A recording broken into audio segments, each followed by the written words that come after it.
நம்ம அஜித் சாரோட நடிப்புல மகத்திருமணி இயக்கத்துல வெளியான திரைப்படம் தான் விடாமுயற்சி. லைக்கா தயாரிப்புல அனிருத் சாருடைய இசையில வெளியான இந்த படம் பாத்தீங்கன்னா, ஒரு சில கலவையான விமர்சனங்களை பெற்றாலுமே அதிகப்படியான ரசிகர்கள் படம் சூப்பராக இருக்கு அப்படின்னுமே சொல்லிட்டு இருக்காங்க. அஜித் சார் மற்றும் மகத்திருமணி காம்போல முதல் முறையாக ஒரு படம் உருவாகிறது அப்படின்றதுமே ரசிகர்களுக்கு அதிக எதிர்பார்ப்பு இருந்தது. என்னதான் படம் வழியாக தாமதமாகி கொண்டே சென்றாலுமே படத்தின் மீதுள்ள எதிர்பார்ப்பு சற்றுமே குறையல. பொங்கலுக்கு வெளியாவதாக இருந்த விடாமுயற்சி படம் பாத்தீங்கன்னா தற்போது பிப்ரவரி 6ஆம் தேதி மிகப்பெரிய எதிர்பார்ப்புகளுக்கு மத்தியில வெளியாச்சு. அஜித் சாருடைய படங்கள்ல இருக்கும் விஷயங்கள் எதுவுமே விடாமுயற்சி படத்துல கிடையாது. மாஸ் காட்சிகள், பஞ்சவசனங்கள், ஓப்பனிங் பாடல், ஸ்லோ மோஷன் காட்சிகள் அப்படின்னு எதுவுமே இந்த படத்துல வைக்கல. இது பொதுவான ரசிகர்களை திருப்திப்படுத்தினாலுமே ஒரு சில ஏகே ரசிகர்களுக்கு இந்த படம் அந்த அளவிற்கு திருப்தியை கொடுக்கல அப்படின்றதுமே சொல்லிட்டு இருந்தாங்க. சோ இந்த படம் வெளியான முதல் நாள் படத்திற்கு ஒரு மிகப்பெரிய ஓப்பனிங் கிடைத்தது. அதனடுத்து பாத்தீங்கன்னா படம் அப்படியே கொஞ்சம் கொஞ்சமாக பிக்கப்புமே ஆச்சு. தற்போது பாத்தீங்கன்னா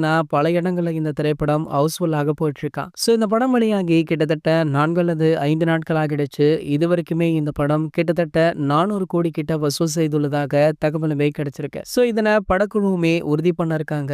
கூடிய விரைவிலேயே இதற்கான முறையான அறிவிப்புடன் போஸ்டரை வெளியிடுவாங்க அப்படின்றதையுமே எதிர்பார்க்கலாம். இது போன்ற நம்ம அஜித் சாரை பற்றி வெளியாகிற அனைத்து செய்திகளுமே நீங்கள் உடனே தெரிஞ்சுக்க நம்மளுடைய அஜித் 360 சேனலை மறக்காம சப்ஸ்கிரைப் பண்ணிக்கோங்க.